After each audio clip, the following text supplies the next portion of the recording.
दोस्तों, बहुत सी फैमिलीज में बचपन से सिखाया जाता है कि ज़्यादा पैसा मतलब ज़्यादा प्रॉब्लम्स।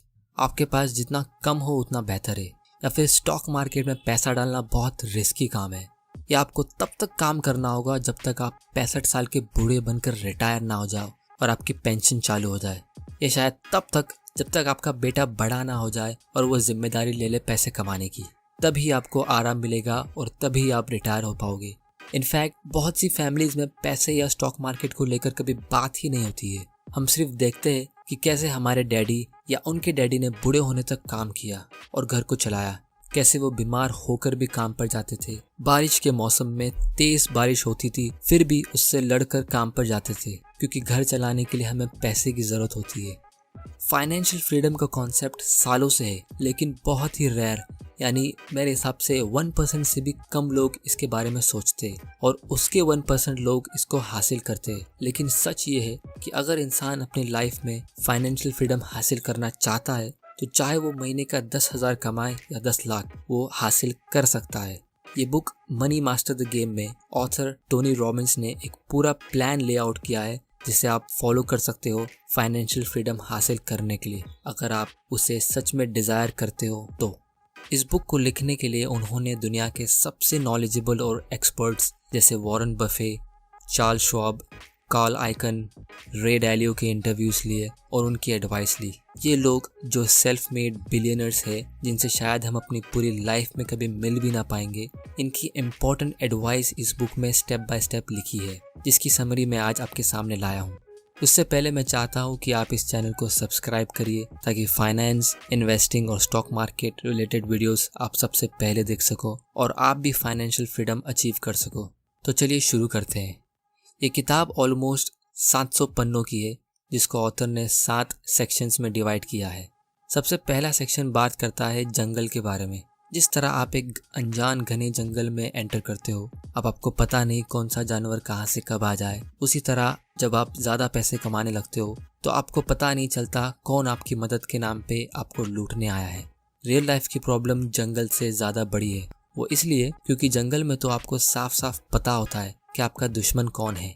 जैसे अगर आपके सामने एक शेर है तो आपको पता है कि वो आपकी जान लेगा ही।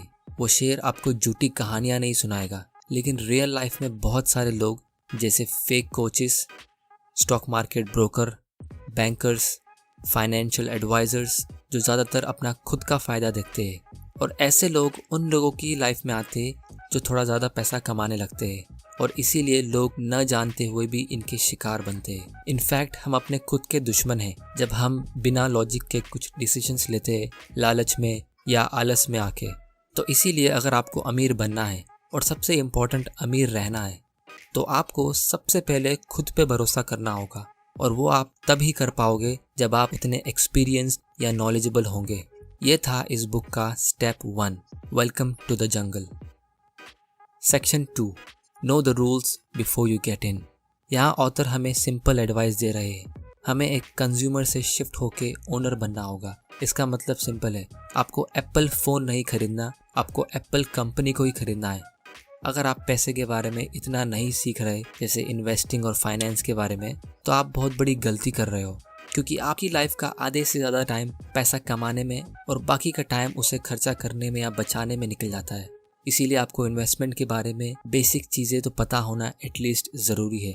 जैसे सबसे ज़्यादा प्रॉफिट लॉन्ग टर्म में कहाँ मिलता है, जिसका आंसर है स्टॉक मार्केट। हमारी इंडियन मेंटालिटी कुछ ऐसी है कि हमें लगता है रियल एस्टेट बेस्ट इन्वेस्टमेंट है या गोल्ड अच्छा इन्वेस्टमेंट है। अगर आप बहुत मेहनत करके अपने गल्ले में या बैंक अकाउंट में पैसे जोड़कर या शायद होम लोन लेकर एक दूसरा घर या दूसरी दुकान ले लेते हो, तो उसको आप रेंट पे चढ़ा के आराम से रह सकते हो। यही लोगों की सोच होती है कि फाइनेंशियल फ्रीडम मतलब दूसरा घर, दूसरी प्रॉपर्टी, ताकि उसका रेंट हमारे खर्चे के काम आ सके। लेकिन मैं कहता हूँ इक्विटी यानी स्टॉक मार्केट सबसे बेस्ट इन्वेस्टमेंट है, और ये सिर्फ मैं नहीं, दुनिया के सारे अमीर और एक्सपीरियंस्ड इन्वेस्टर कहते हैं। फिर बहुत से लोग कहेंगे अरे स्टॉक मार्केट तो बहुत रिस्की है, उसमें पैसा डूबने का डर होता है। वो रिस्की है क्योंकि आपको उसकी नॉलेज नहीं है। फाइनेंस की दुनिया में बहुत सारे ऐसे रूल्स हैं जो आप गेम खेलकर ही सीखते हो, लेकिन ये आप रूल्स जितना जल्दी जानो उतना अच्छा है। जैसे ऑथर ने इस बुक में कुछ रूल्स लिस्ट किए हैं, जिसमें से एक है आप कुछ सालों की नॉलेज से मार्केट को इजीली बीट नहीं कर सकते।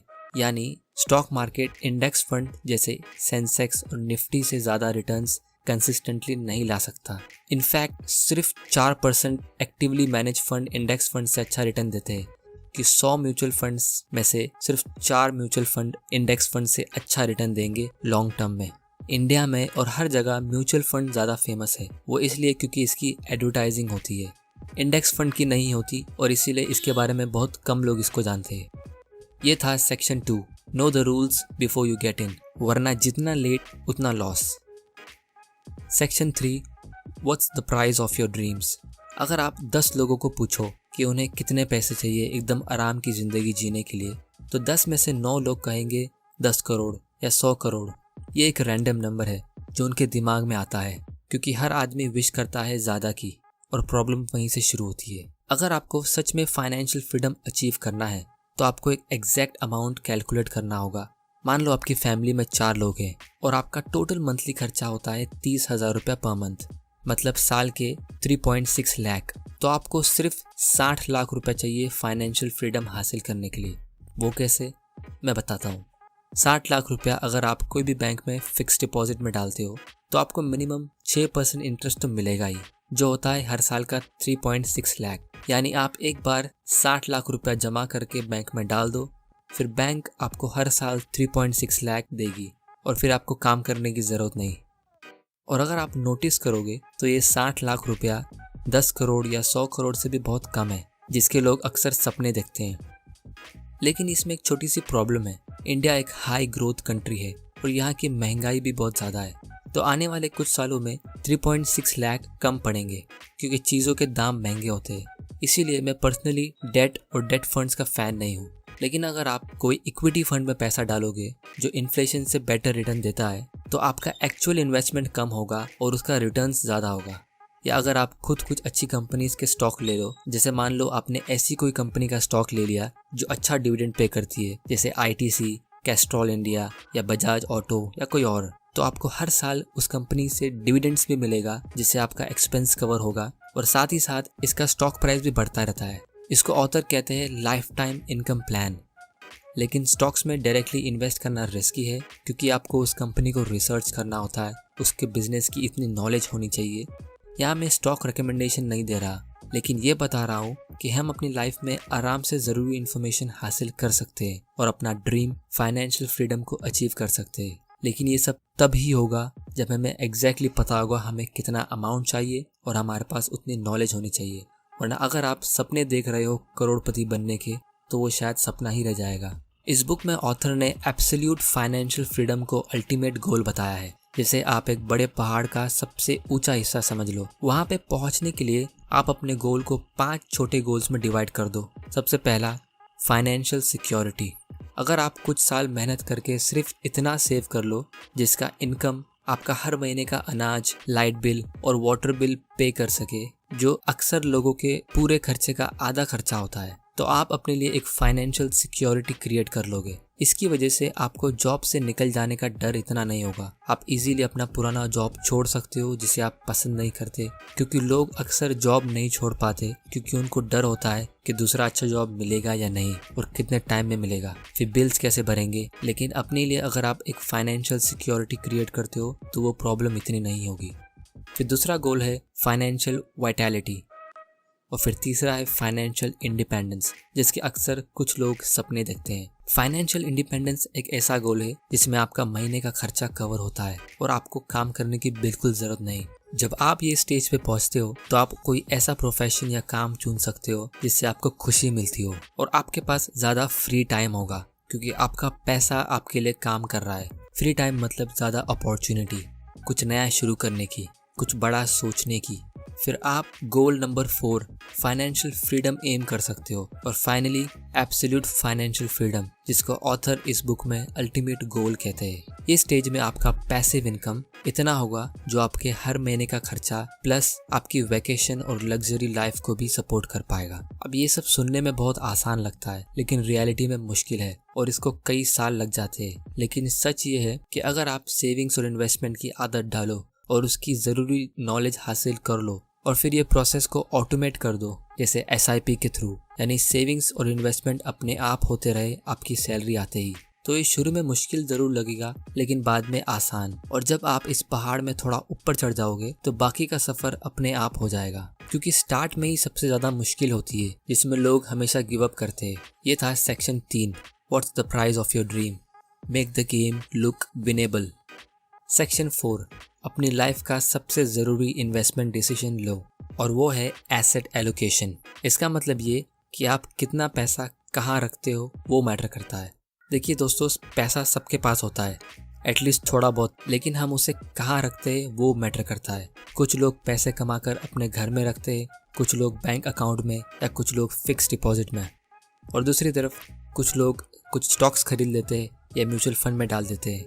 लेकिन क्या आपने कोई ऐसा आदमी देखा है जो बैंक अकाउंट में पैसे डाल के उसके इंटरेस्ट से अमीर हुआ हो?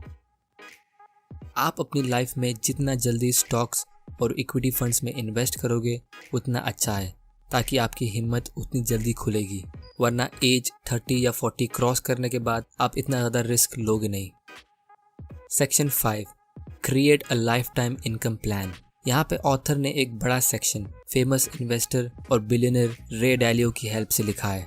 रे डालियो जो सिर्फ अल्ट्रा हाई नेटवर्थ इन्वेस्टर यानी बहुत ज़्यादा अमीर लोगों का पोर्टफोलियो हैंडल करते हैं, जिसके लिए वो बहुत ज़्यादा फीस भी चार्ज करते हैं, लेकिन उन्होंने ऑथर को फ्री में ये सिंपल स्ट्रेटेजी बताई है आपका पोर्टफोलियो क्रिएट करने की। वो ये है 30% स्टॉक्स में, 15% short term bonds, 40% long term bonds, 7.5% gold में, 7.5% कमोडिटीज़।